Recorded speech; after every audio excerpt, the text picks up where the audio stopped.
Salzman. He's Ryan Swingler. Yes, Vic is in Indianapolis, I believe, for a little day trip. Yeah.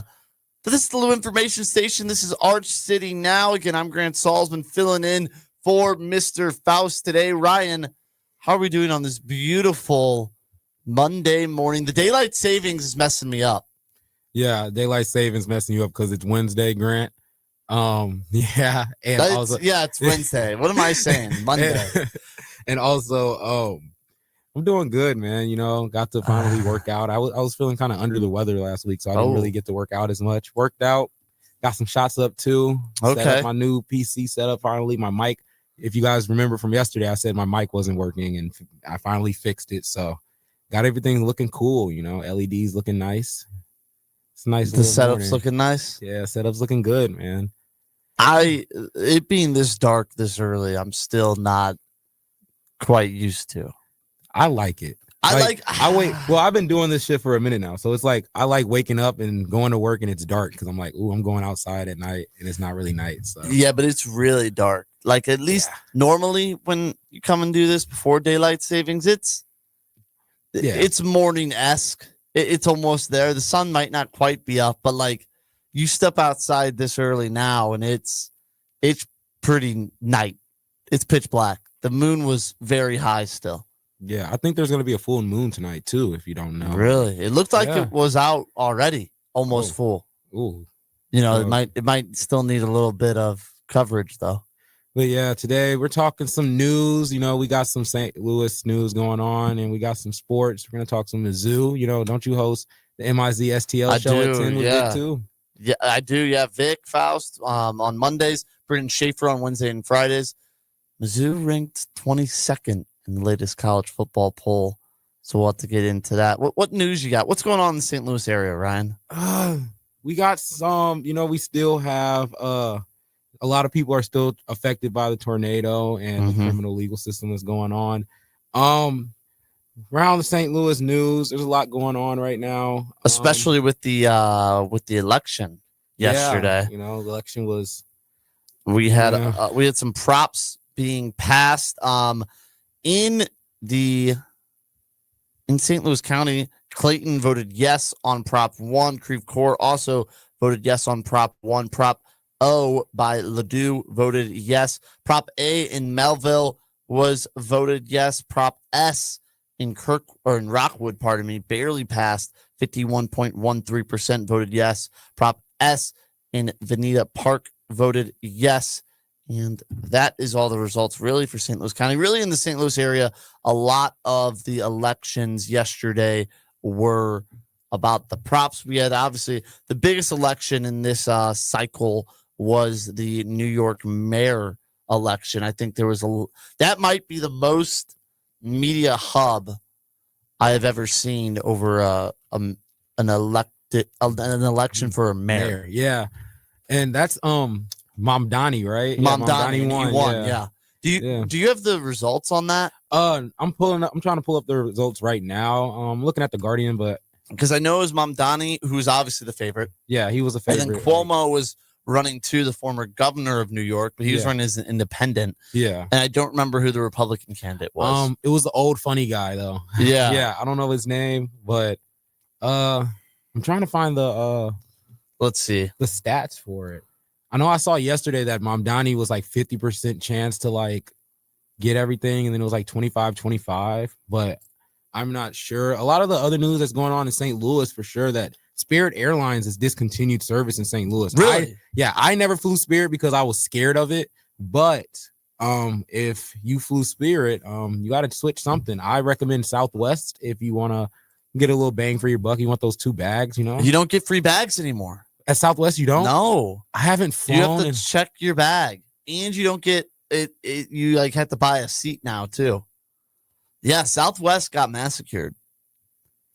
Yeah, I don't know where I'm gonna be flying when I go to Atlanta this summer. I don't know. I'm driving. I may drive. It's still probably Southwest. No, it's probably still the best. But you didn't know that? No, I didn't know that. You don't get to check bags. That's crazy. Because that's literally why I would just promote Southwest so much. Like, get to bring on 2 bags. You can check 2 bags and you could bring 2 carry-ons. Now you can't do that, or you gotta. That's stupid. My friend, his dad is a pilot. Yeah. That I have 2 friends actually. Who his other dad, my other friend's dad works for Southwest, so they just get free flights. Oh, yeah. And they're just like, yeah, we just took a day trip to, like, my one friend's a Cowboys fan. Yeah, just flew to Dallas for a game. Literally was there for like 24 hours, no hotel. Didn't need it. Cool. And I was like, man, that sounds just like the life. You can just go basically wherever you want, whenever you want for free.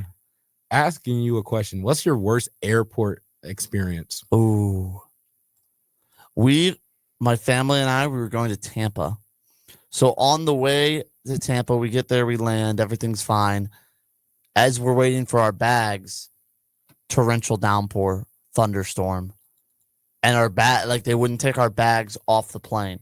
So then we had to wait like 3 hours for our bags as we were already there. And that's it. That's the worst. So then okay. And then I was gonna say it has to get worse.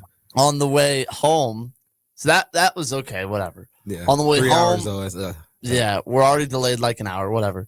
We get on the plane, we're on the runway, and all of a sudden we're just like sitting there for like an hour and a half, and nobody knows why. Apparently, our plane got struck by lightning. What? And we couldn't fly it. And because then it started, like, literally, it was perfect weather. And I was like, come on, let's take off. Because you could see that it was getting black behind us. And as we're, like, on the runway, just, again, torrential downpour happens. So we're just sitting on the plane, a hot, packed plane for, like, an hour and a half. Then it's like 4 hours delayed once they get us off. It was just a mess of a travel day. But yeah, plane being struck by lightning to delay, I think, is easily. Oh my goodness. Maybe not like it's not even that bad. It's just like very weird. Yeah, it's weird. And I feel like every time you go to the airport, you always expect it to just be like smooth. Like no. I expect it to be smooth. I don't think so. Like I don't expect smooth. I expect smooth when I go to the airport, especially if I go to like Des Moines or St. Louis. Like no way. It should be no. Oh my gosh, you should go. The Des Moines airport is like because no one lives in Iowa. It's like a zombie zone. Like there's nobody there. You just walk in, you get your bags back super quick. But the worst plane experience I ever had, I went to a journalist convention in like Alabama, man, in Birmingham, Alabama. Oh my. It was like what's in Birmingham? It was the National Association for Black Journalists. So okay. Like, it was like NACB, baby. Yeah. Or NAJB, sorry. NABJ. NABJ, so, pardon me. Then yeah, this time 2 years ago it was in Chicago, but this was my first one. It was in Birmingham, right? Yeah. And I was about to leave. And when I left, first my flight got delayed the first flight from Birmingham, and I had to go to Birmingham to Dallas for some reason. So the first flight. So it took you into Dallas instead of Birmingham? No, it took me from Birmingham to Dallas, then St. Louis. Oh, when you were leaving Birmingham. Okay. So I went to the Birmingham airport, and they pushed me back like an hour, 2 hours, right? Yeah. Flight was delayed. I was like, okay. Then I get off the plane in Dallas. You want to know how long my flight delay was? Like, this is some movie, like, this is some real movie stuff. 12 hours. Longer. In Dallas? Yeah, it was like, my flight was supposed to be at 5. I think 5 p.m. Yeah. Flight was supposed to be at like 5 or 6. And it got pushed back to, I think, like 8 in the morning or something like. You could have drove from Dallas to St. Louis and been home quicker. Yeah, it was something crazy. So the first the plane that was coming in, the pilot, he was delayed. So he didn't get back to like 8 or 9. Oh my Then he had to wait for like another flight. So then it was like 11 or 10. And he was like, he got everybody. We boarded the plane. Keep in mind, we're all tired, right? We boarded the plane. He was like, yeah, I'm too tired to fly.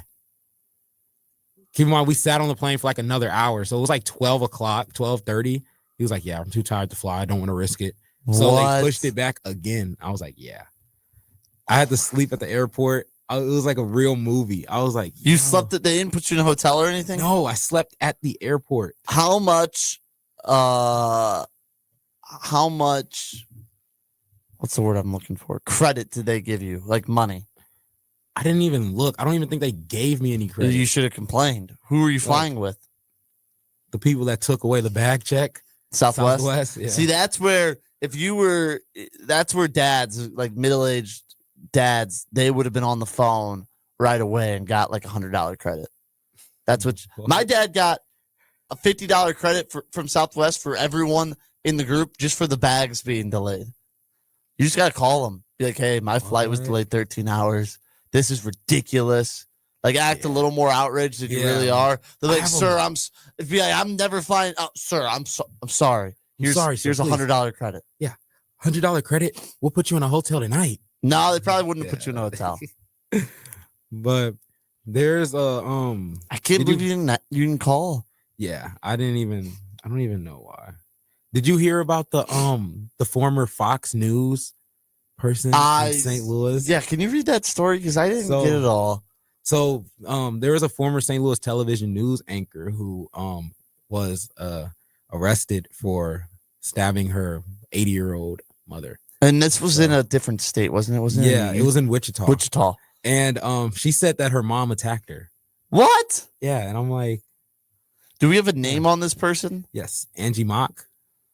Angie Mock. How long was she in?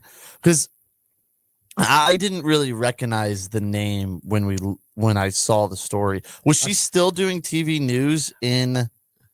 I don't think she was doing news. She was doing news in St. Louis, I think around 2011 to 2015, 2014 era. And then she went into like sales and stuff. And we haven't really heard from her.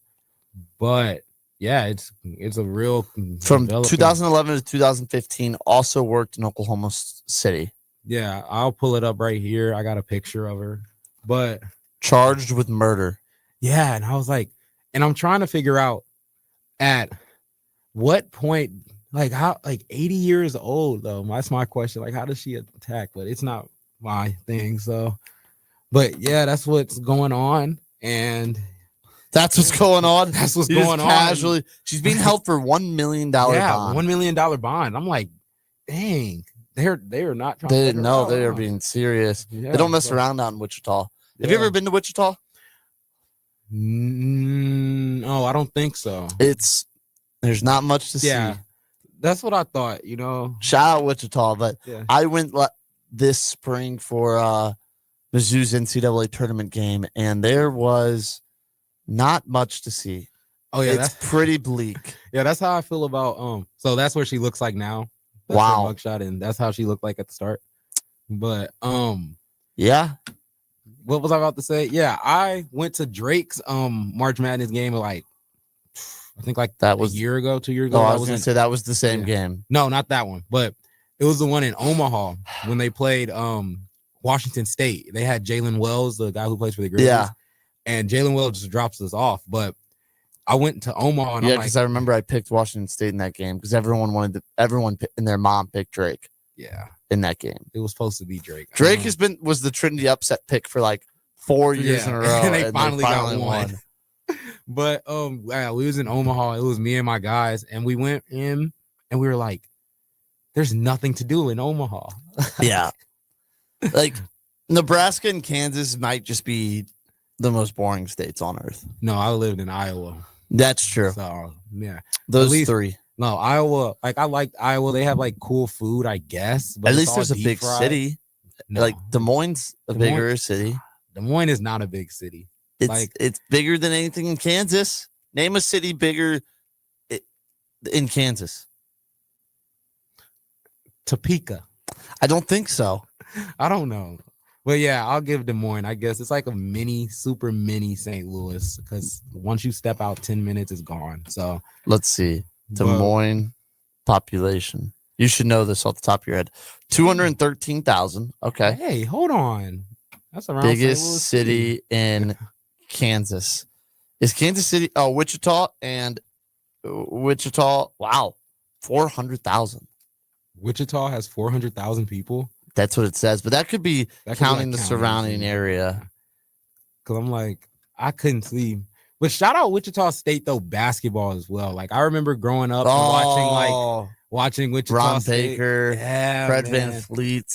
Yeah, man, they had some I remember I went to my first Arch Madness and I saw Wichita State play, and I was like, Yeah, that was like the prime years of super prime. Omaha has 489,000. So Omaha and Des Moines are pretty similar. Those were the prime years of the Missouri Valley. Do you remember like Northern Iowa was super good? Yeah, that was I love college basketball. UNI is like Drake's like one of their rivals or whatever. Yeah, it makes sense. Every single time UNI showed up, it would be like straight up a packed gym. I remember when Caitlin Clark, when she was with Iowa, showed up.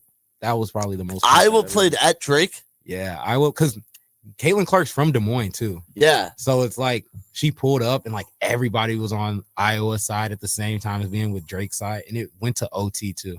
When was this? It was like her last year or like the year before. Drake took her to OT? Yeah. Were you at the game? Yeah, I was at the game. Drake's women's basketball team is like really good, but they just can't get over that hump. Yeah, and Iowa was a little overrated one of those years. Yeah. Wait, where's Iowa at? Iowa, the university. I think it's like a little bit further than Iowa State, but Iowa State's in Iowa City, right? No, that's Iowa. Iowa's in Iowa City. Okay, where's Iowa State is in Ames.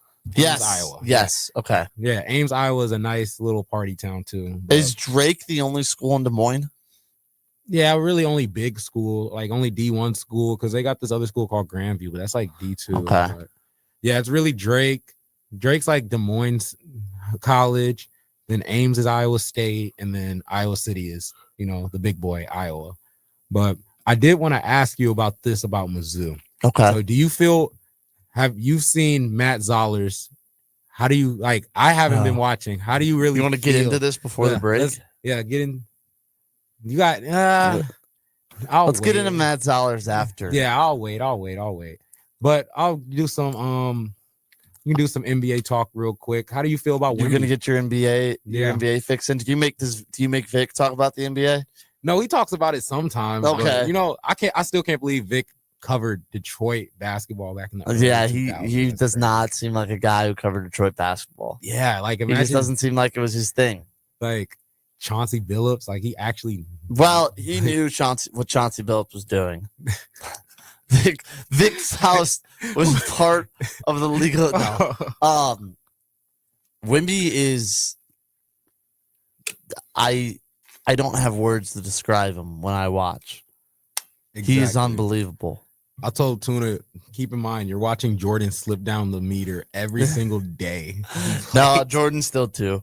Wimby's got a lot to prove before he's in those conversations. But like for talent wise, he might be top 5 talent. That's ever. What I said. I said, roll the ball out. I don't care about no accolades, nothing. Just look at how he plays. I mean, he's 9 feet tall. So yeah, I'd hope.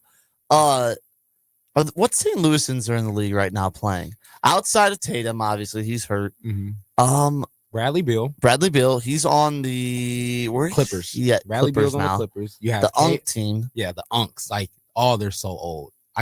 Shout out James Harden though. James Harden is always going to be one of my favorite players. He had 25 points last night. Yeah, shout out Harden. I also think Harden's better than D Wade, and I will die on that. That's not crazy. I'll die on that. What? Who else? Bradley Beal, Caleb Love, he's with Portland. Yeah, Jordan Goodwin, kind of. Jordan Goodwin's one of them tweeners. Yeah, so. No, he's been on the Suns roster so far this year. Oh, he's on the so Jordan Goodwin for sure. Billiken legend, Jordan Goodwin. Yeah. Belleville Althoff legend, Jordan Goodwin. Yes. And then you got Yuri Collins. He's like a tweener. He was on Brooklyn Nets like preseason squad. He's probably gonna get called up sometime in the year, like last year. You got Ryan Kalkbrenner, Trinity Catholic. I forgot about Kalkbrenner. Yeah, he's shooting like 90. I forgot he was in the league now. He's shooting like 90% too. He's only missed like 4 shots or like 3 shots. All he does is like do putbacks and just that's get true. dunks off from LaMelo. But when I saw him in high school, I did not think he was going to the NBA. He's huge. Yeah, he's huge. But when I saw him, I was like, man, he's a good player, but he's going to Creighton. Like, that's tough. He dominated at Creighton. I was like, I didn't know he was going to Creighton, but he dominated there. He dominated. And then it was like he just hit that confidence where it's like, I'm actually the same like talent wise as these guys. Like, he is. Because I remember he used to get because he played with think he played with Mocan Elite growing up in high school and stuff, playing around in the Peach Jam and the EYBL circuit. And there was a clip of him getting like yammed on by some like top because he was so guy. skinny. Yeah, and then he just grew into his body, and now look at him. He's starting on the Charlotte Hornets day one. So I'm pretty sure that's it. Where was Kalkbrenner drafted? He was drafted in the first round. Was he really? Yeah, first round pick. For some reason, I thought he was a second round pick. First round pick. And he's one of those guys that like you can just plug in. Like he doesn't have to he doesn't have to get adjusted and all that extra stuff. You can just play him. Like he's a 70 overall in 2K though, but yeah, I still use you can him. throw lobs to him though. Nah, he be missing it. Like so it was Anthony Bonner. He was on Earl Austin show. Was he in studio? Yeah, he was in studio. Yeah. Is he just a massive human? 6'8"? To me, it looks like he kind of shrunk a little bit because you shrink a little bit when you get taller. Older. He's not that old though. He's only like 50 something. Yeah, he's like 50 something. He's not that old. Dude, I don't know if you shrink that early. He looked about 6'7", 6'6". That's still. I mean, he still pretty buff like he was when he was playing. Yeah, he's a pretty big guy. Yeah, he was a pretty like large man. It looks like he kind of lost a little bit, but yeah, he looks a little. Well, yeah, he was huge, like not huge, like he was buff. Yeah, those early 2000s guys, man, he was ripped. I feel like everybody was ripped in the early 2000s. Like, is it crazy that like a top 5 player in the NBA is from St. Louis with Tatum? Like when he's healthy. Yeah. Are you disagreeing with that? I'm disagreeing with that. Okay, who's above him then? If you put him at like 5. He's like, you know what? NBA champion. Shea. Yeah. Okay. Jokic. Okay. Why am I blanking? Luka. Yeah, Giannis. Wemby. Okay. And top 10. Yeah, he's top 6, 7. Like he's right at that range. Especially because he's hurt right now. I can't really. Yeah. But I mean, even if he wasn't hurt, I'd still put those guys. I would say when he was in his prime, like last year or the year before, when they were winning, when they won the championship, he was top 5. Yeah, he was top 5. But now those Europeans and that one Canadian, man, it looks like the world may be better. I mean, we just named in our top 5, Luka, Slovenian. Yeah. Wemby, French. Shea, Canadian. Giannis, Greek. Yeah, and is Jokic, that it? And Jokic, Serbian. Yeah, that 5 right there. I don't think. Can you give me an American 5 that's better? Not an American, but a United States American. LeBron at the 3, Steph at the guard. Is AD still the center? Yeah, AD's probably the center. Like, do you go KD still at the 4? Who's your other guard? Like Anthony Edwards. Yeah. Maybe like Flag. No, I'm saying Flag's like on the team. I guess. Yeah, put him on there. Are you a Flag hater? No. He's just like, he literally doesn't show me like no star. Like he just shows me good player. Like, you know who was good last night? Cameron Boozer. Oh yeah, Cameron Boozer is really good for Duke. You know, it's so weird seeing like NBA players' sons now in the just growing up. I feel like basketball's turning into just like NBA Sunland. Kyan Anthony's playing well. Yeah, Syracuse sucks though. Yeah, it's so weird seeing Syracuse not play his own too. Yeah, I know without Mr. Boeheim. It's weird, you know. You know, Jim Boeheim once ran over a person. The next day, got a standing ovation at the arena. Yeah, that's crazy. It's one of my.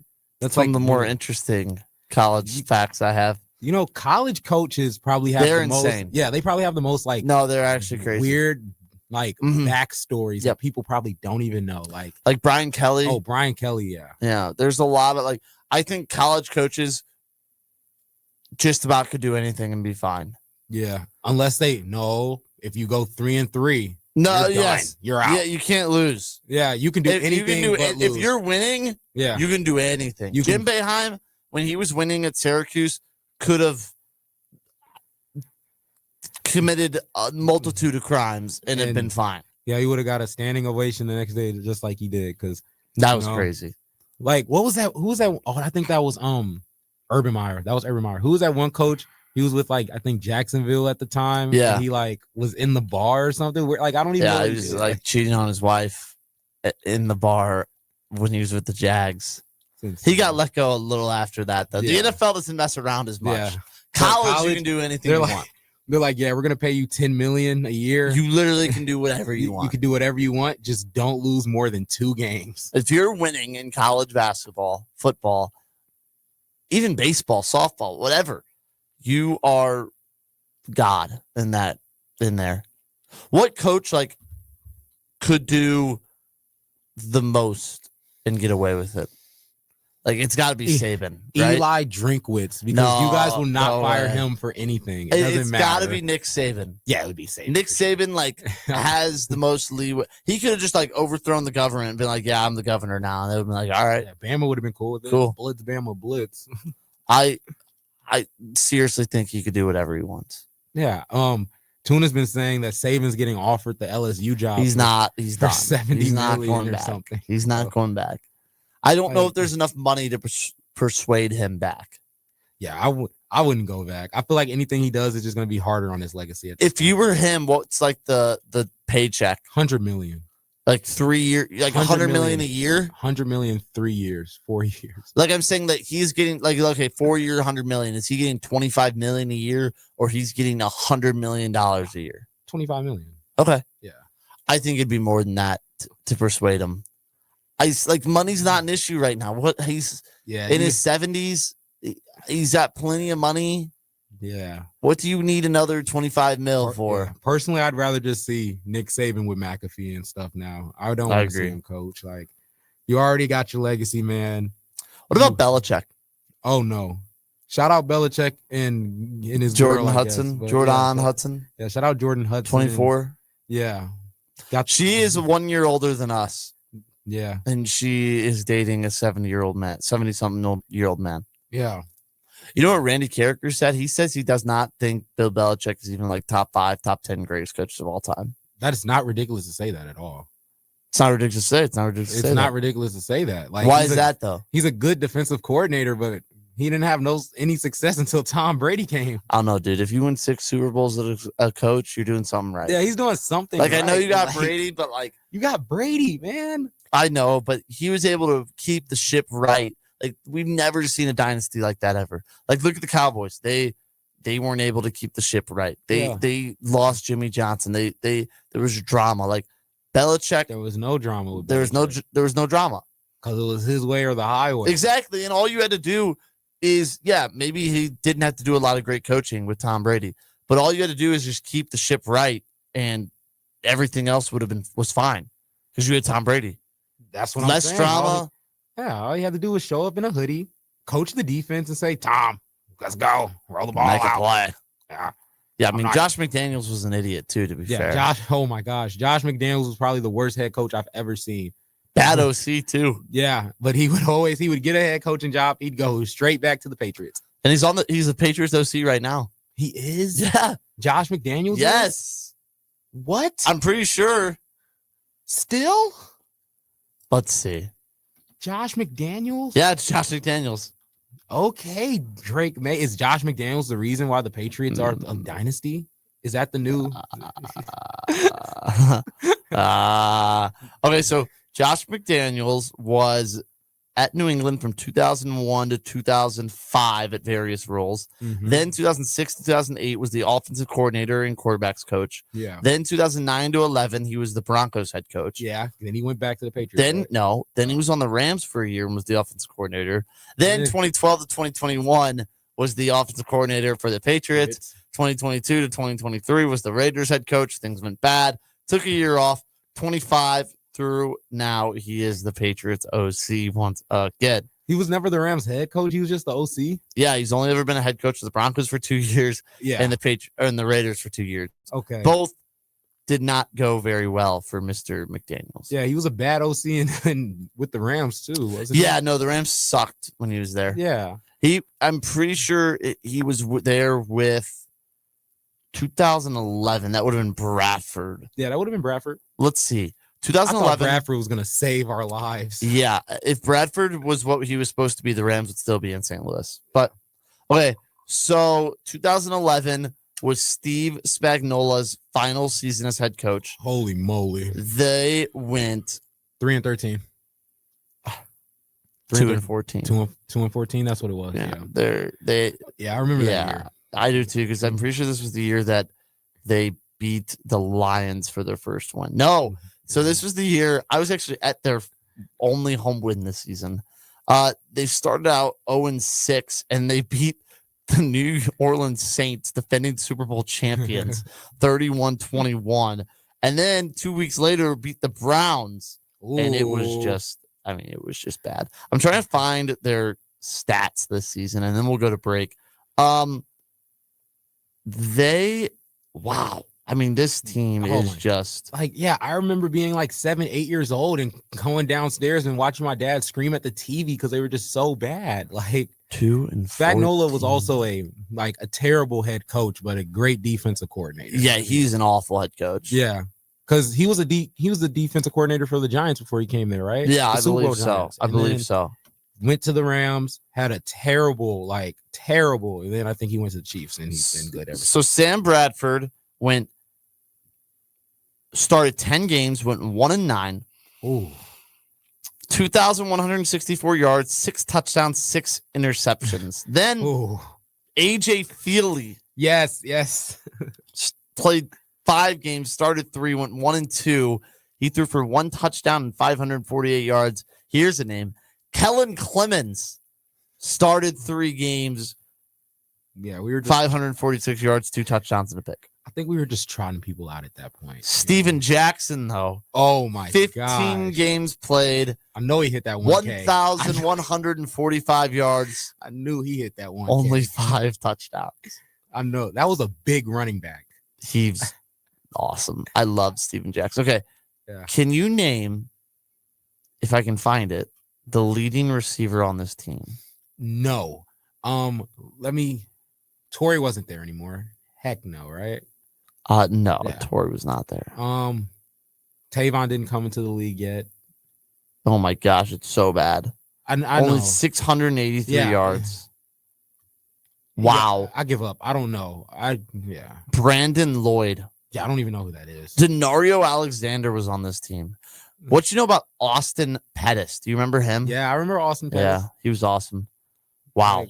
But yeah, it was if you really think about the tenure of St. Louis Rams football from 2010 to whenever they left. You know who's somehow he only played in 1 game. That's why their number 1 receiver got hurt this year. Oh, who? Danny Amendola. Oh, Amendola. Oh yeah, he used to get rocked. I love Danny Amendola. Danny Amendola used to run that slide that he'd do a slant, just get killed by a linebacker and get right up. The Rams at one point, I think, if I remember correctly, they had Wes Welker at the tail end of his career. Yeah, they did. Wes Welker was a beast. Yeah. I loved Wes Welker. All right, that's enough reminiscing about the St. Louis Rams. Let's go to a quick break. Come back. We'll talk Missouri football, some basketball, and we'll talk about the SLU Billikens as well. All that and more on Arch City now.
now on the Loot Information Station. I'm Grant Salzman.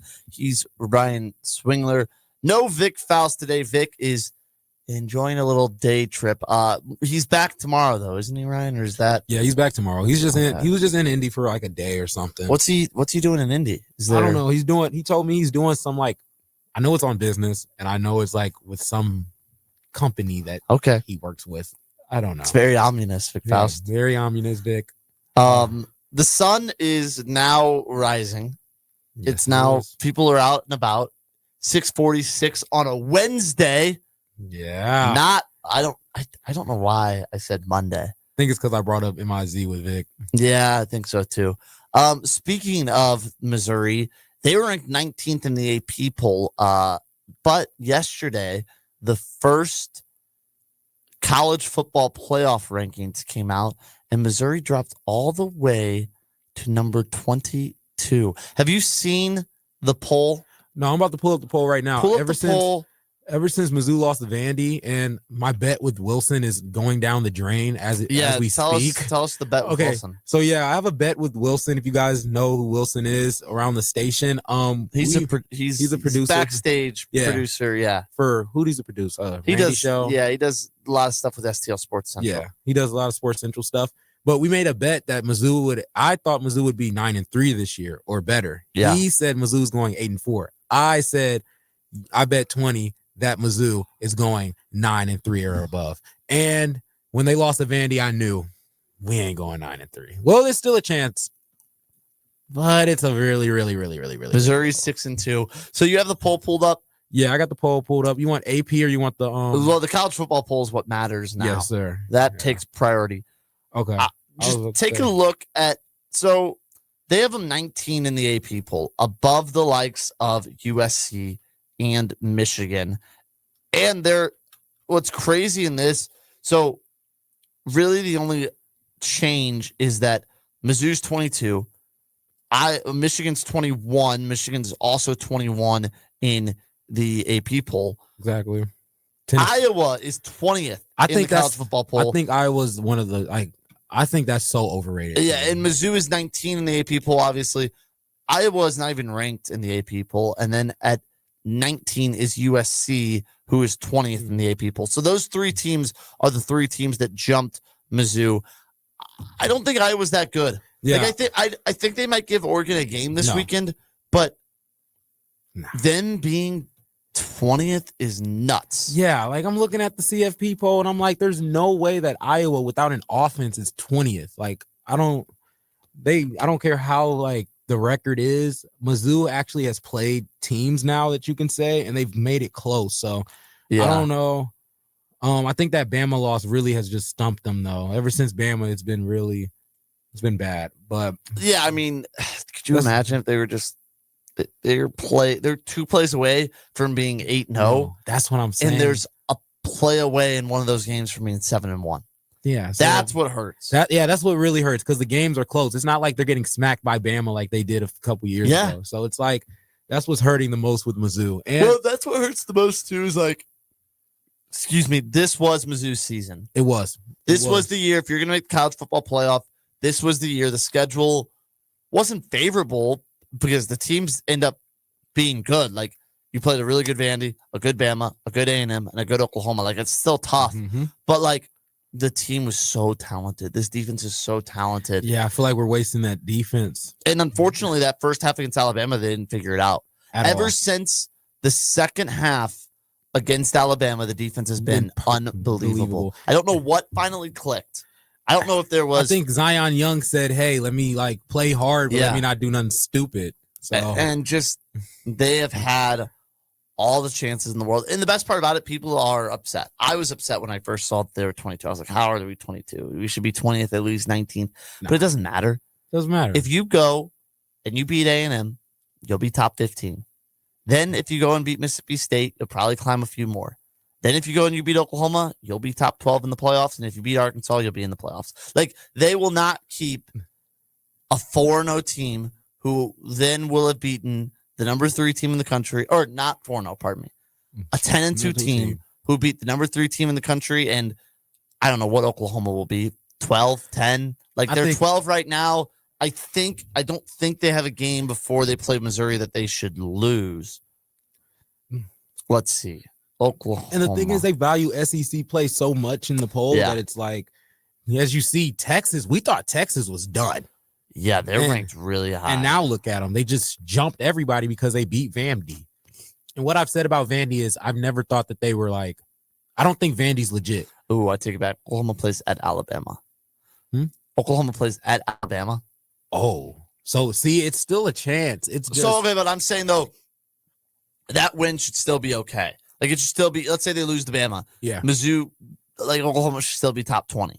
You know what I mean? Sorry, they what lose were you? to Bama. Yeah, what were you saying about Texas? What I was saying about Texas was like, even though they started off really, really slow, I was saying this about Vandy. That's what I was saying. Vandy, overrated. Yeah, very overrated. And they've been overrated since the beginning of the year. When Pavia started acting like he was a Heisman candidate, that's when I was like, yeah, are we really overrating Vandy right now, guys? It's Vandy. And the worst part about it is Mizzou should beat Vandy.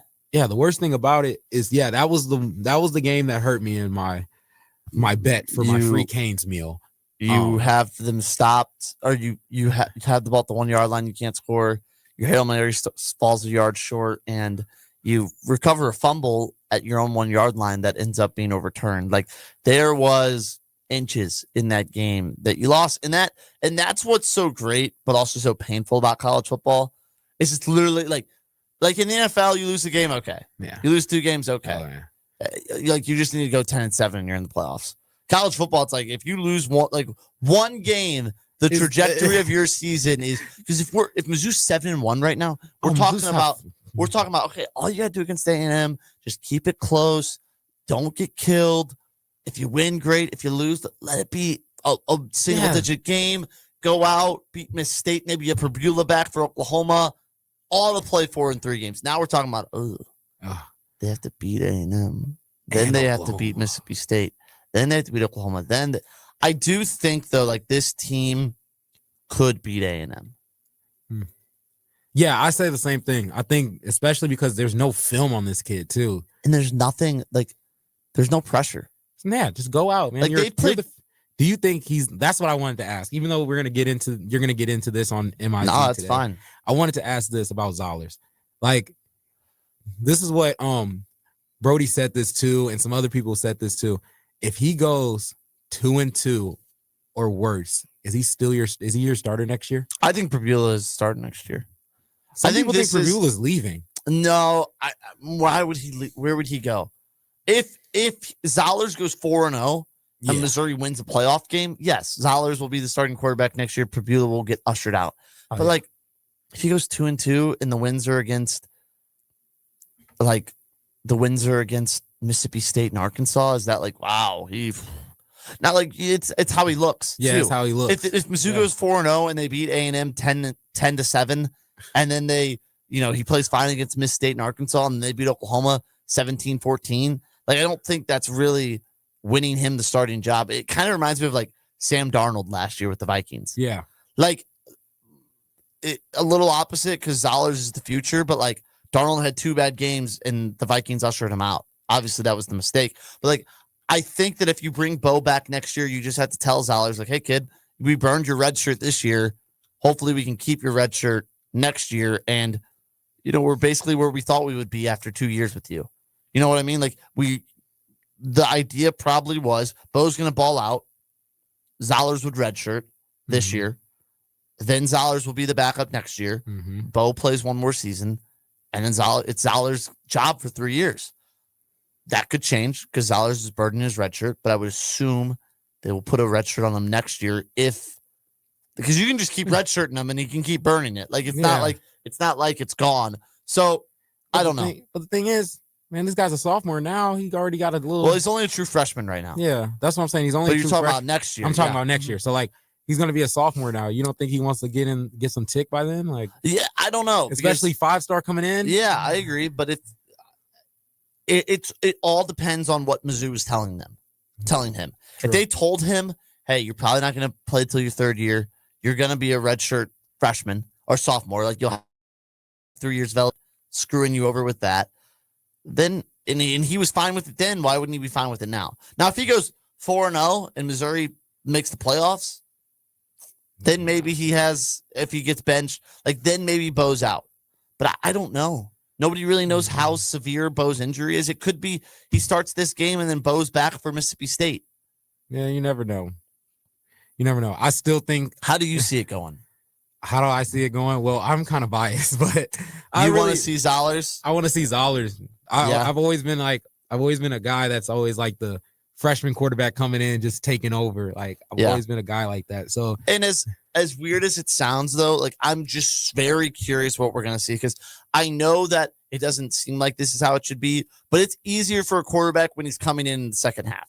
When it's hard, especially it's hard to prepare for a game because he wasn't thinking. He was all right. We're down. I'm gonna go in. I'm gonna throw the football, and we're gonna, now he has a week of preparation, but the other team has a week of preparation. No film on the kid, though. No film besides that, which wasn't really film. It was drop back and throw because Missouri was in a desperate situation. Exactly. I'll be curious, like how Mizzou will slow the game down. They're gonna have to run the ball a lot. Maybe the pass game opens up a little more because he can sling it more than Prbula can. For sure. I feel more confident in Prbula just because his ability with his legs. Zollers showed some ability, but Prbula's a runner. Yeah. Zollers is more just pocket passer, but has the awareness to when to get out. Yeah. Like that's what I'll be curious because like we saw him make a freshman mistake, take a sack, which turned into intentional grounding at the end of the game that Prbula probably doesn't do. Exactly. He had a botched handoff that Prbula probably doesn't do. So that's what we'll have to see. We'll talk about it more on the other side of the break. Take you in the top of the hour, but on the other side, I want to talk about Mizzou football, but I want to talk about college basketball more, Ryan. Mizzou basketball in full swing, SLU basketball in full swing. I love that Kareem Abdul-Jabbar, baby. Ravi Avila, baby. Yeah. This is Arch City now on the Lou Information Station. We'll be right back after this. STL Sports.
Call it. I'm with Ryan Swingler. This is the Loot Information Station. We're live and on demand at lootinfo.com. Tune in on the YouTube. If you want to call in, talk about anything St. Louis, you can at 855-282-8255. 7:07 is your time check on a Wednesday.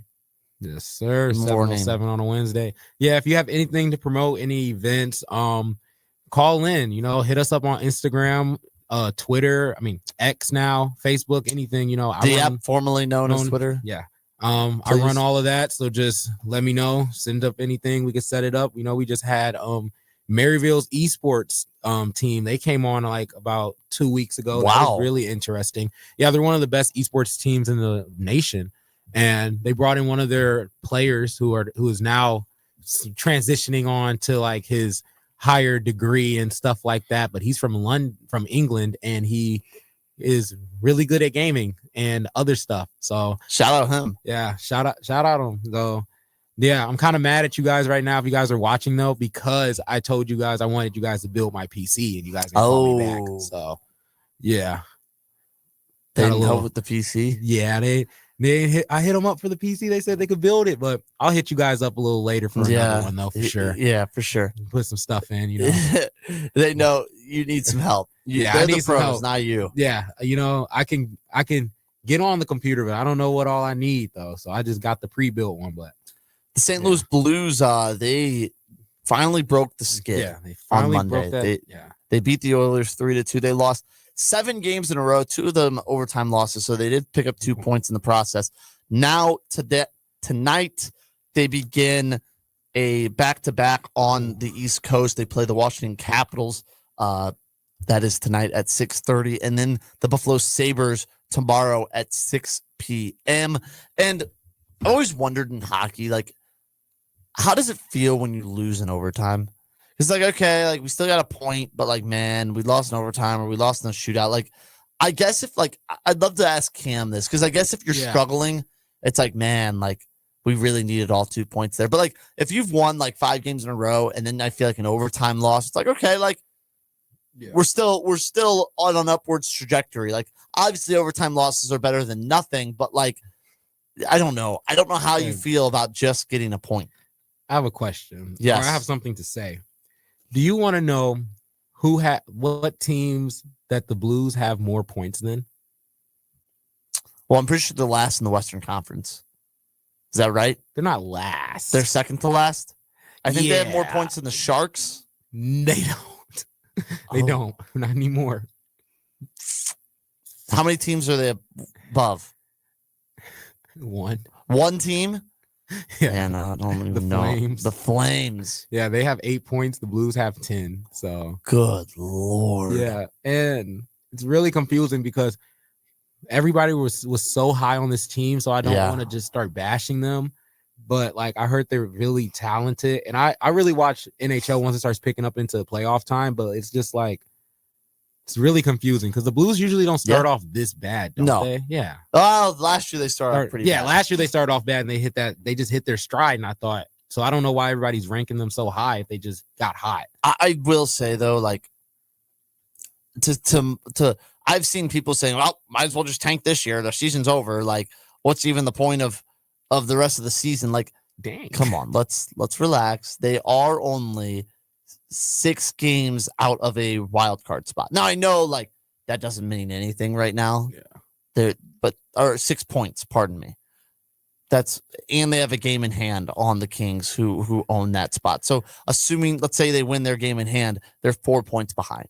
They're fine. Like it's not the start you wanted, but all of a sudden if you go, what are they? 4-7-2. Yeah. You can easily go 7-4-2 and you're back to 500 and everything's okay. You know what I mean? Like it is not, it's definitely a cause for concern, but to be totally hitting the panic button, I think is a little premature. Yeah, that's what the coach said too. He was like, Jim Montgomery. Yeah, he was like, just how quick that we can go 1-6, we can go 6-1 or something. And he's like right. That. And I'm like, yeah, that's right. But it's still really bad. It's still really bad. And what is going to change though? Yeah, I don't know. I heard it was like goalie play, but I know Edmonton's doing really well. Yeah, Jake Hofer has been bad. Yeah. Jake Neighbors, one of their best skaters, is out. I think it's a lot of just cohesiveness, because I think this team is talented.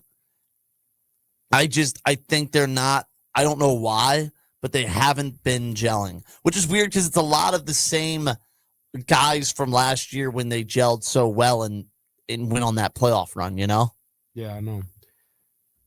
I don't really understand it right now, but St. Louis sports has really been on a decline. Yeah, hasn't it been? It's been bad. You have the Cardinals, who another below 500 season. Obviously, it's Heim time now, though. Heim Bloom taking over, and I think that everyone's pretty high up, but I think that we're going to be at this point next year feeling the same way about the St. Louis Cardinals. Gold Glove Mason Wynn, baby. Gold Glove Mason Wynn. Shout out Mason Wynn. St. Louis City stunk.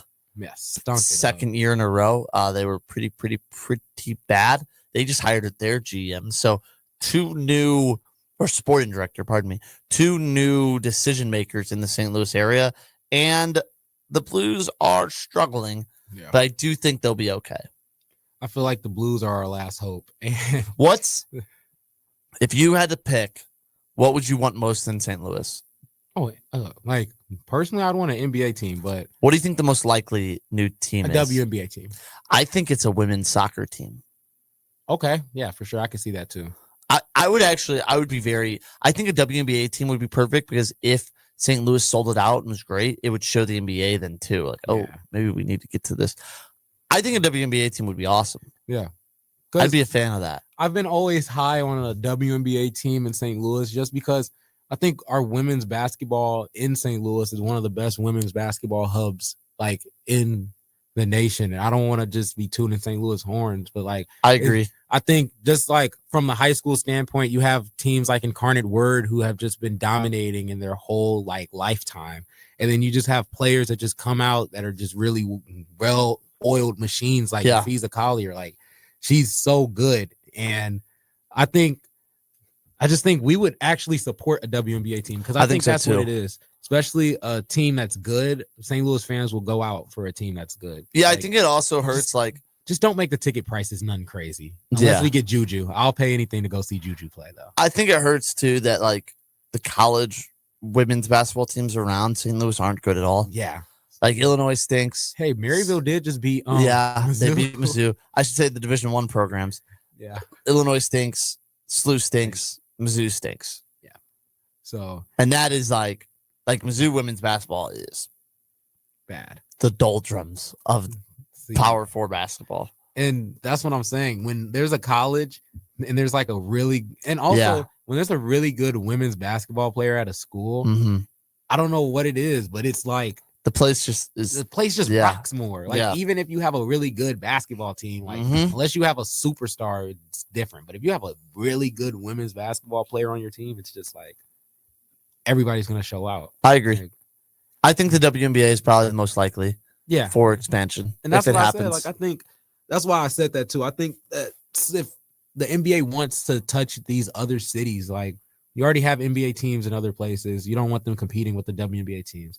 You want a team that's around Memphis, around Indianapolis, around these other places. So it's like, why not put it in St. Louis? It's not happening though. The NBA. I don't want it to be in like St. Louis though. I want the WNBA arena to be in like Chesterfield or something. Like, I want it to be like, call it St. Louis, but like push it all the way out there. Why? Just cause like I want it to be like a different stadium somewhere. And like the family arena. Yeah, something just cool.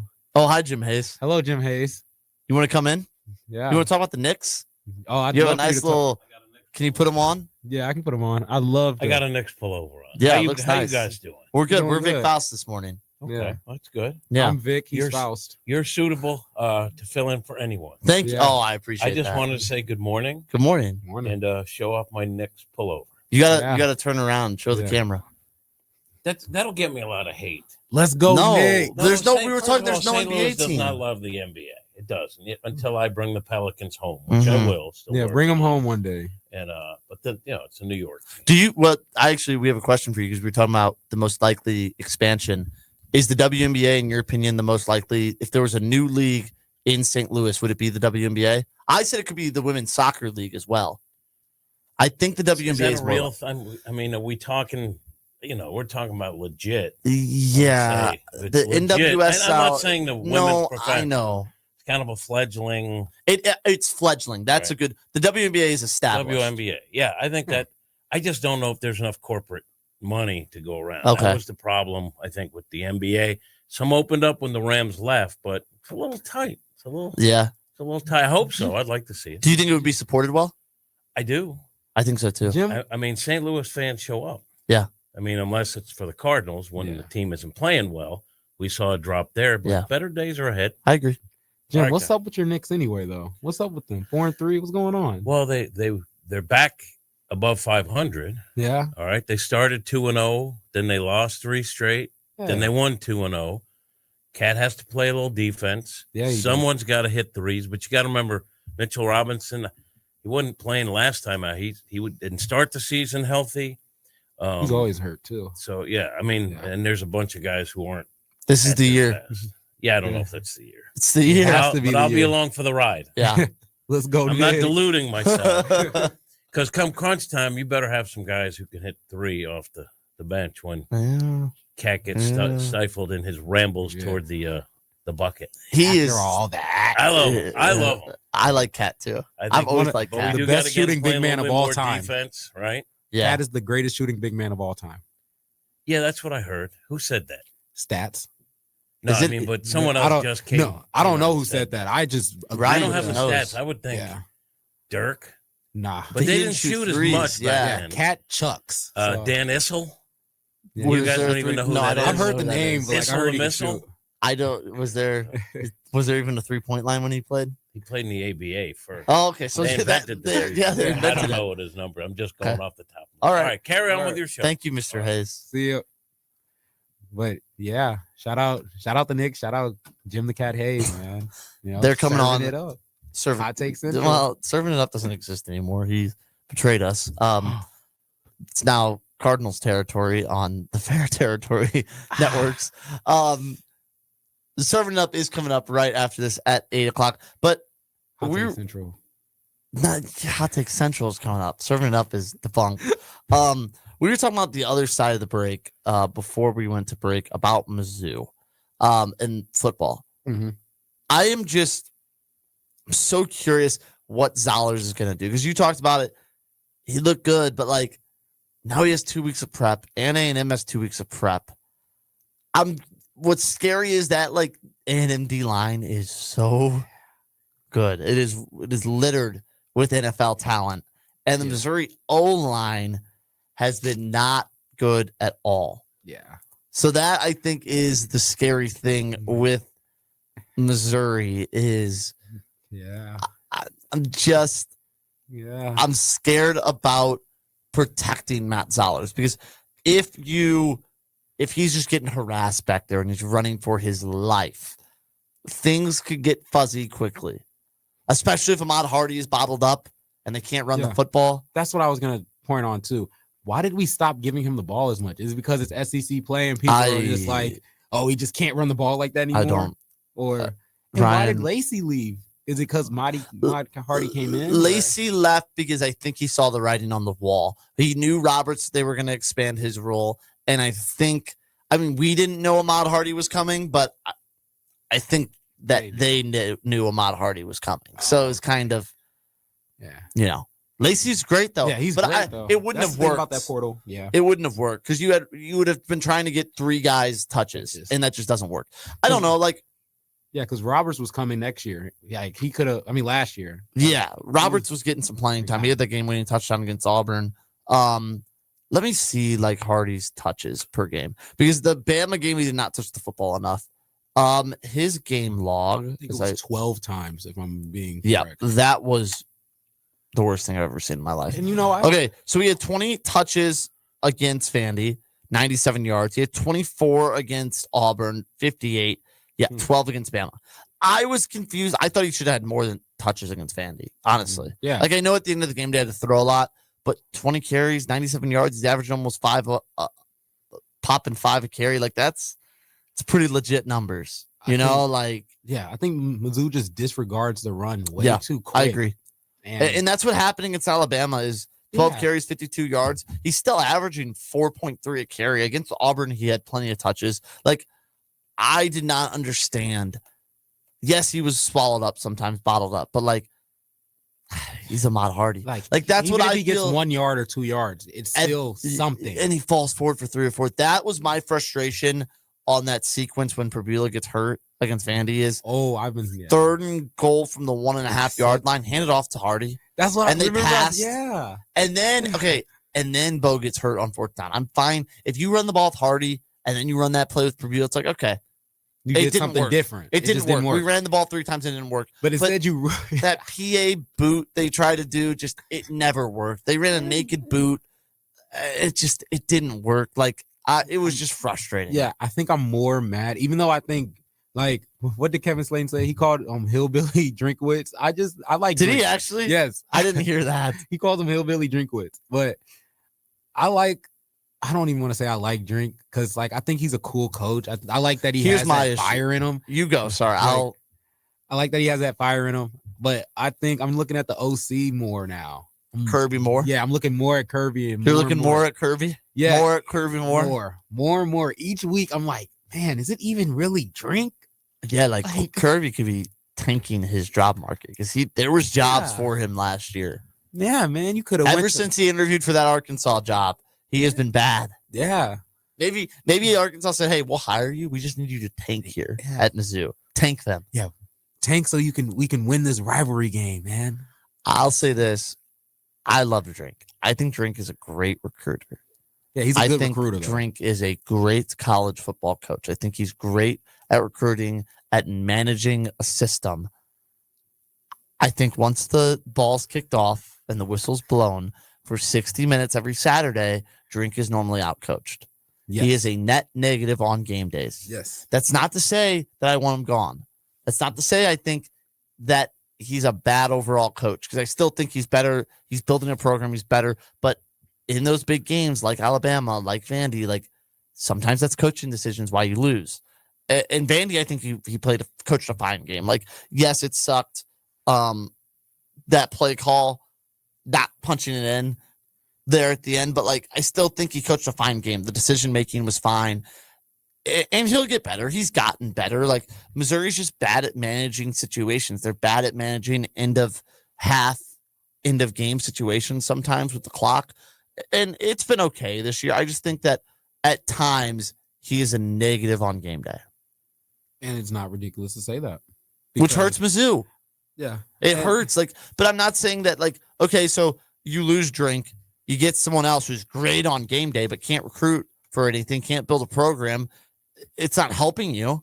Oh, great. You're going 7-5 instead of 6-6 that your talent pool is. Like, Drink has built a team that his talent pool is 8-4, 9-3.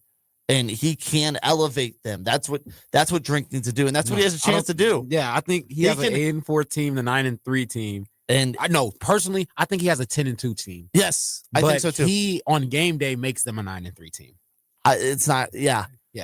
It's not crazy to say that. Like, I think a 9-3 was like, okay, that's probably what I was expecting. Obviously, Vegas expected their win-loss was 6-5, 7-5, somewhere in between. So a 7 or 8 win team. I think he has a chance to prove what he's worth, whether that's at Missouri next year at a different spot. If he somehow goes 3-1 in this stretch and they're 9-3 again, win the bowl game, win 10 wins again, it's pretty good. But if he could go 4-0 in this stretch with a backup QB, a third string QB. Yeah. Now I think we're really missing Sam Horn right now, though. Do you think we are or no? There was rumors that Drink was telling people that Horn was the starter. There's no way. Purvila was always the starter. Yeah, I always thought he was the starter. You don't put in like you don't pay a dude $1 million to come sit on the bench. Also, man. You don't start the guy even when they're splitting reps. You don't start the guy that's your start. Like who started? Once I heard Purvila was the starting QB in that game, I was like, all right, perfect. Purvila's the starter. I don't know if Horn's that good. I'll be curious with Zollers.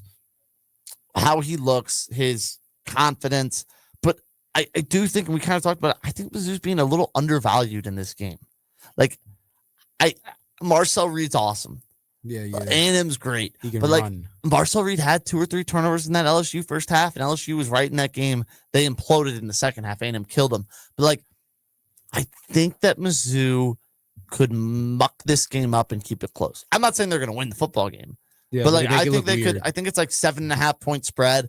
Like I think it could get I'm taking frisky that. at the end. You would take Mizzou? I'm taking that though. But No, I'm saying you would take Mizzou 7.5. yeah, I'll take Mizzou 7.5. Like I think so too. Like, oh, and yeah, shout out Donna too. Donna, I got some deals for you because I do like every day. I do like food deals on the apps. Okay, I got what's Donna saying? No, Donna says she's kind of sick today, which I don't think I can help you with that, ma'am. Just get some tea. I don't know. Throw a comment up. I need to see it. But yeah, But I got you. I just pulled up the Popeyes app for you guys. If you guys want some some decent fried chicken, you can get a free chicken sandwich today with a $10 purchase. Wow. Yeah, that's an offer. You get a welcome deal. You get a free 2-piece signature chicken or 3-piece tenders or a 6-piece wings or a chicken sandwich for free if you download the app. That's it. You don't even have to buy anything? You don't have to buy anything. Man. It's free. Oh, never mind. Place your first order and spend 10 plus.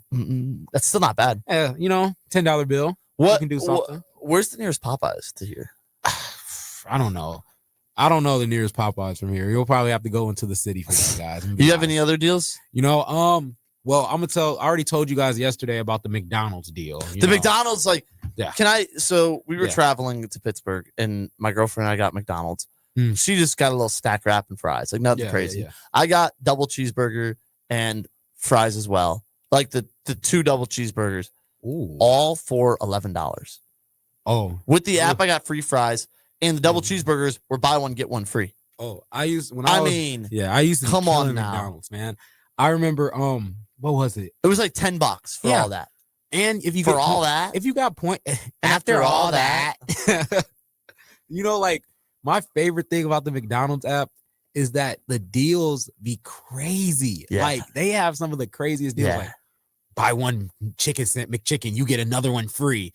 Dude, it's always 20% off too. You could get on the McDonald's app. There was too. one. Like if you're going with like 5 people, just put it all on one bill. tab. Yeah. I remember there was one McDonald's deal that I used to kill at like my sophomore year. I would always drive there like 12 o'clock at night and get the deal. It was 20-piece nuggets, 2 large or any size fries for $5. I don't know how I had that deal, but I only had it in Iowa.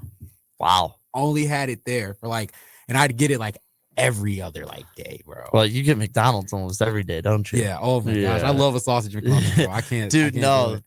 McGriddle. Yeah, I can't eat a McGriddle every day though. That's too unhealthy for me. Yeah, I can eat a McMuffin every day and be straight. Because that's true. That's what I had to yesterday. I had a McMuffin. I think I get 2 McMuffins, and then I don't eat. I go home, work out, then I either go hoop or start working. Well, you're working. Yeah, you're burning off the calories. Yeah, I be burning off those calories. Then I don't eat until 9 o'clock again. Okay. All right. Well, let's go to a quick break. Come back. Maybe Ryan will have some more food deals. Oh, yeah, I'll have some more deals. Yeah, you have some more deals. This is the Lou Information Station. This is Arch City Now. We're live and on demand at louinfo.com.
today. But everyone, calm down. Yeah, he'll be Thick back Fast tomorrow. will be back guys. tomorrow. He'll be getting you all the St. Louis news you need tomorrow. But for now, it's myself and Ryan Swingler. Ryan, you were telling me about the food deals. Oh, yes. Is there any more that you got your hands on? I can't give you all the sauce, guys. I can't give y'all all the sauce. You got to keep some of it underground. I got to keep it under wraps. Like, you guys don't even know about the Fazoli deal. You don't know about Fazoli's. You don't know about the Jimmy John's. You probably do. What's the Jimmy John's? They got points. They got a point system now, so it's kind of weird. But Jimmy John's, if you sign up randomly, they'll just be like, hey, if you spend $20, you get $5 off. You know a place I wish had better deals? Chick-fil-A.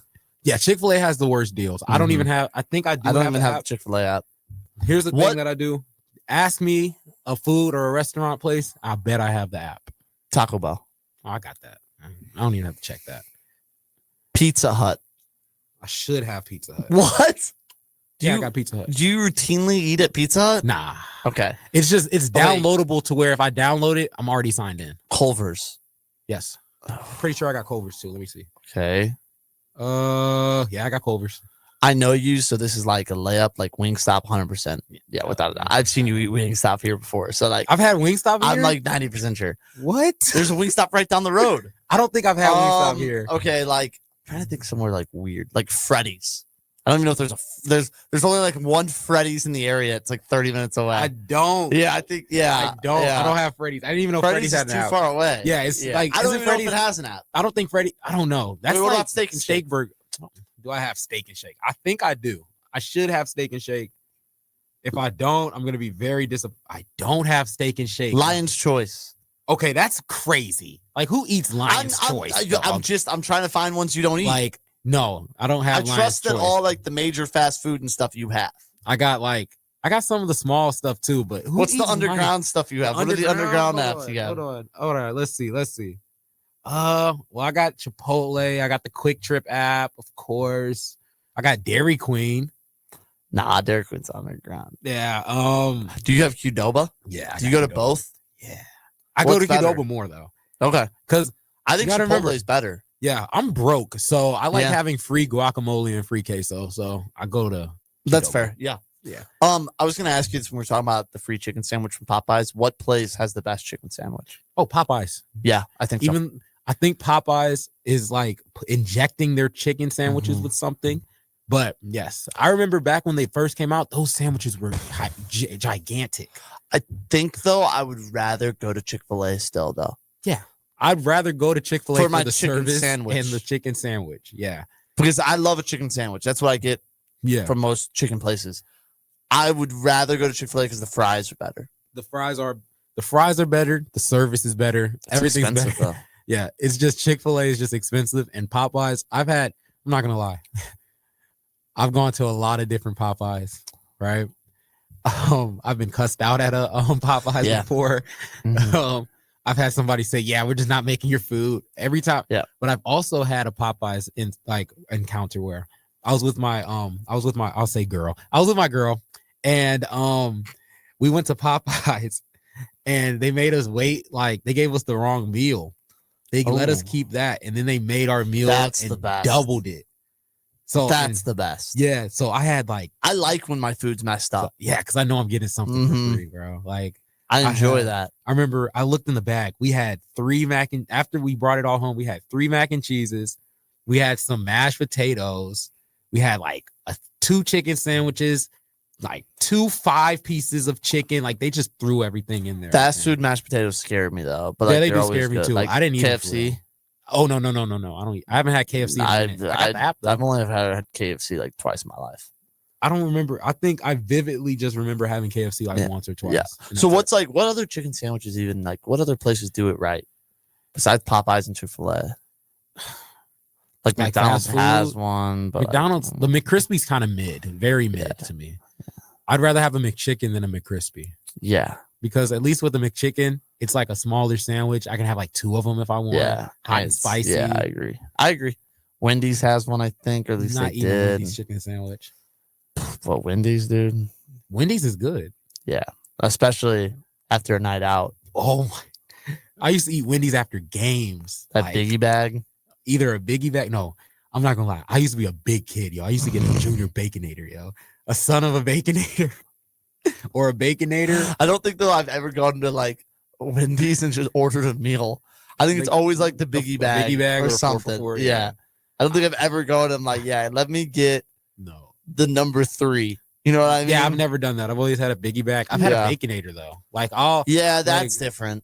Like, Wendy's has good deals too. If you guys don't know, this is what you do to pay for a $6 or a $5 biggie bag, man. You get the 4 for 4 or the regular biggie bag. Then you upgrade your fries to like the loaded fries. They only add it for $1. That's $6. Then if you go on the app, there's a you get a free junior cheeseburger if you spend $5. So you get 2 sandwiches, 4 nuggets, loaded fries, and you can add a large drink. It's going to be like $6.98.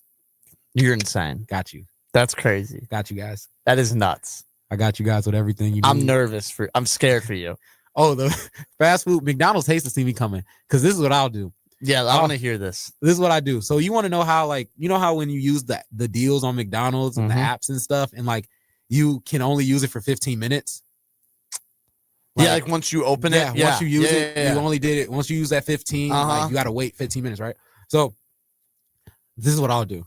I'll order it through a mobile app, right? I'll do a mobile order, and then I'll go inside, go to the kiosk, sign in again. You can do your deals again, or you can use your bonus. So you just do a different deal? Yeah, or you can do the same deal. It doesn't matter. Like, yeah, you can get 4. Like, I can get 4 breakfast sandwiches today for like $10. That's insane. $8 if I wanted to. I have McDonald's app actually. He logged me out of my account. I couldn't get back in. I had like 5,000 points. Oh my gosh! I remember my roommate's girlfriend had and I would have had everything free that I wanted. We want to know the most I've ever seen on a McDonald's app. What? My roommate's girlfriend had 28,000 points. Why don't you spend them? I don't know. She was just what's she saving them for? A rainy day? How? I don't know. I think the most points I ever had was like 6K.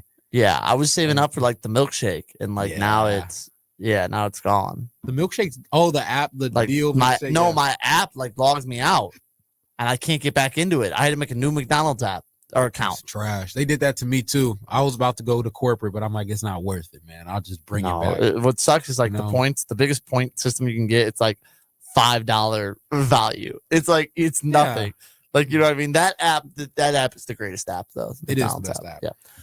Actually, I'll give you guys another deal, man. You know, I forgot it is Whopper Wednesday. If you guys do like Burger King, $4 Whopper.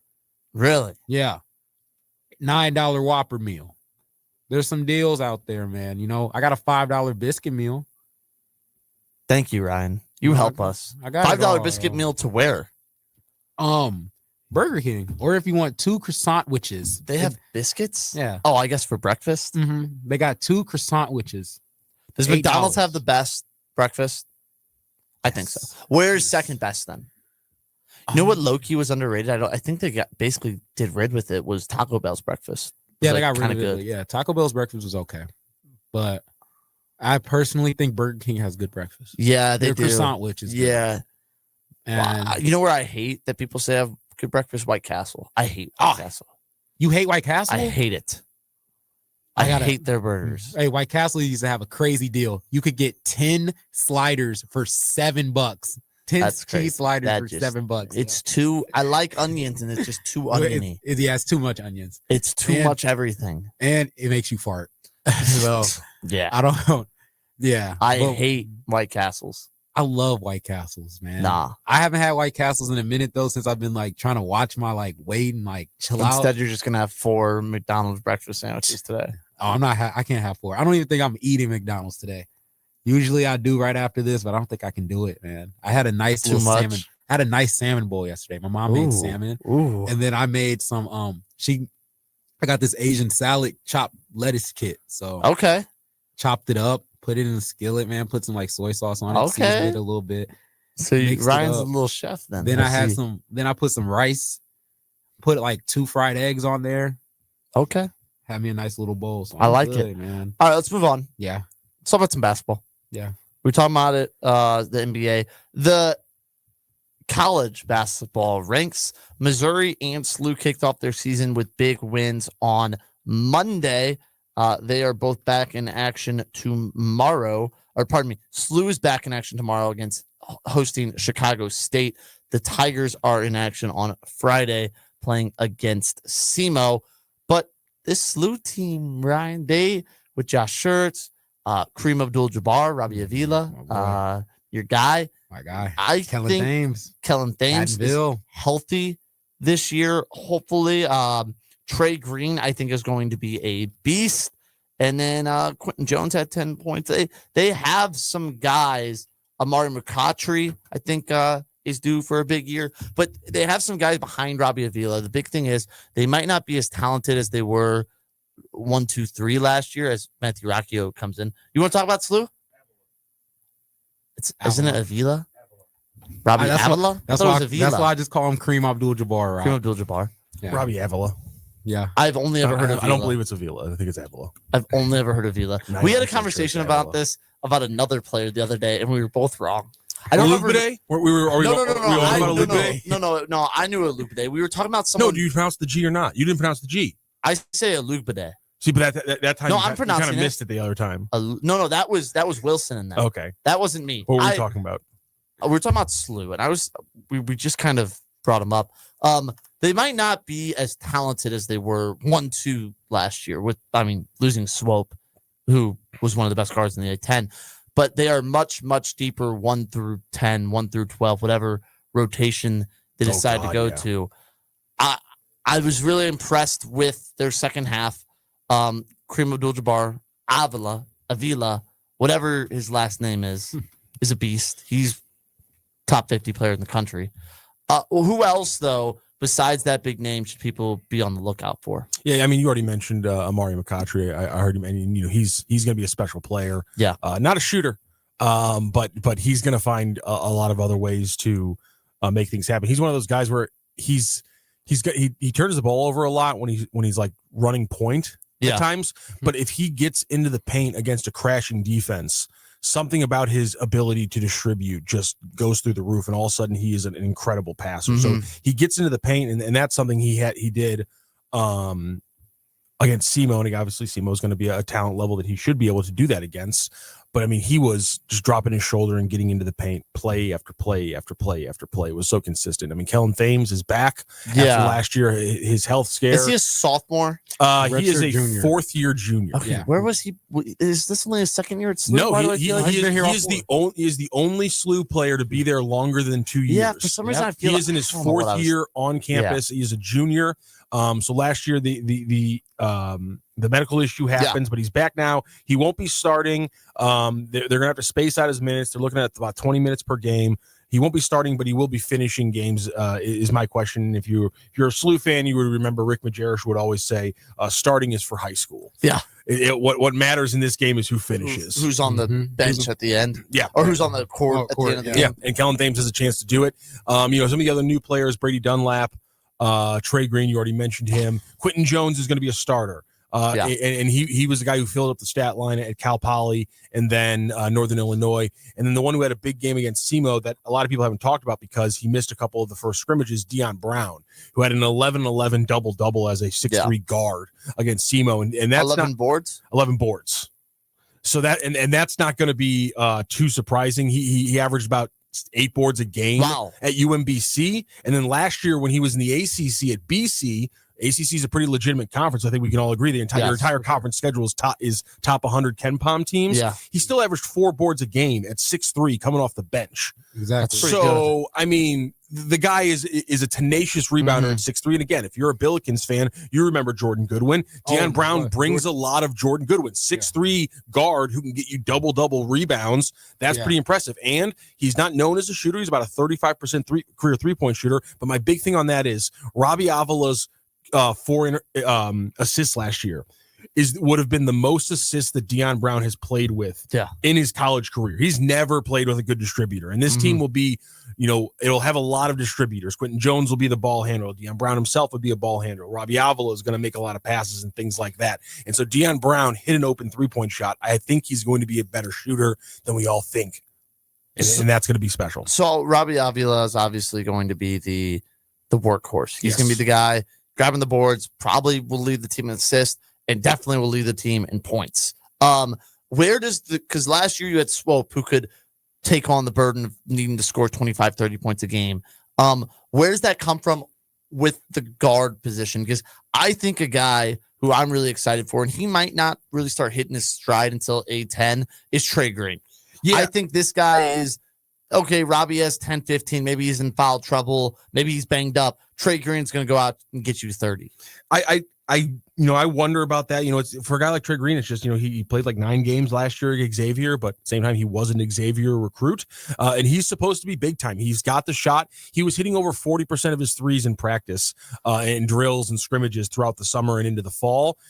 He doesn't have a lot of size, so but he has this incredible step back, a lot like Swope. He's got this incredible step back that creates space for him. If he hits his shot, he'll be able to put up some big numbers. But the point of this team is that no one's supposed to have to go get 30 points. Yeah. No one's supposed to have to play 30 minutes. This is a team that is legitimately besides Robbie. Sometimes they don't want to play him 30 minutes. Yeah. They want to keep him fresh throughout the year. They want. Because the difference between the talent level on with the 4th guy on this roster and the 9th guy on this roster isn't a big difference, but that's a good thing because they are deep and guys will contribute. Ishan Sharma is going to have a game where he has 15. Brady Dunlap's going to have a game where he has 15 to 18. These guys are going to contribute. You saw it against SEMO, 5 players in double figures. Do you think that could be an issue though at the same time for Josh Schertz? Like we've seen it not being able to lean on a guy. Well, not being able to lean on a guy, but also we've seen it with Mizzou where Dennis Gates doesn't like last year. Dennis Gates did not know his rotation. Yes. He did not know a rotation. He was trying to still play 10, 11, 12 guys because kind of the same thing. The talent between the 4th guy and the 12th guy wasn't all that too crazy, or really the 6th guy and the 12th guy. What happens this year with SLU? Because eventually, especially come A10, especially A tournament time, your rotation can't be 11 to 12 guys. Well, here the thing is that the difference there is it might seem minute to some people, but there is a legitimate difference between having the kind of hard line be at 9 and your hard line be at 12. I agree. And Schertz's hard line's at 9. 10 and 11 are now non-redshirting freshmen Jax Kerr and Cam Hudson. Both of those guys are quite literally maybe the best NBA builds on the entire SLU roster. Jax Kerr is a 7'1" player who can run the floor, block shots, and hit 3-pointers. He's a better 3-point shooter than Robbie Avila, and he's a better shot blocker than Paulo Tieno, who was a top 50, 25 shot blocker in the nation last year. Yeah. That's from Josh Schertz. So you have that guy as a freshman. Then you have Cam Hudson, whose dad was on Tom Izzo's 2000 national championship team. And Cam Hudson is built like an NBA baller already. 6'6", with a little extra length, perfect 3-point shot, and knows how to play defense already. He's low in his stance, hands in the lane, one hand's in the guy's face. Yeah. Literally textbook defense taught to him by a national champion from, I guess, birth. So those are your 9 and those are your 10 and 11. So you don't have to worry about him. Correct? Exactly. And he knows that he's going to use them sparingly. So the 9-man group is what is going on right now. And that, I think, is a group that Schertz knows how to handle. And there's somebody's going to get hurt. Like that's it's also just true. It's not going to happen. That hopefully it doesn't happen as bad as last year. But like that's good to know that you want your 10 and 11th guy to be freshmen probably, because then you don't have to feel the pressure of having to play them. And they won't get upset if they're not playing, as long as you're honest with them. And now, if an injury happens, you feel comfortable with someone stepping in. SLU didn't have that last year. Not at all. SLU did not have that last year. They really struggled last year. A lot of injuries. But it should be pretty good this year. Going to be a lot of good basketball. You saw Illinois slaughter Jackson State. And I tell you, Rickhouse is a monster, and they got a bunch of other guys who sound like they're from the Balkans. It's going to be fun. Yeah, a lot of Balkan guys. Well, thanks to Matthew Racchio coming on, talking some SLU. Vic Faust will be back tomorrow. Thanks to Ryan, as always. This is Arch City Now, the Lou Information Station. We're live and on demand at louinfo.com.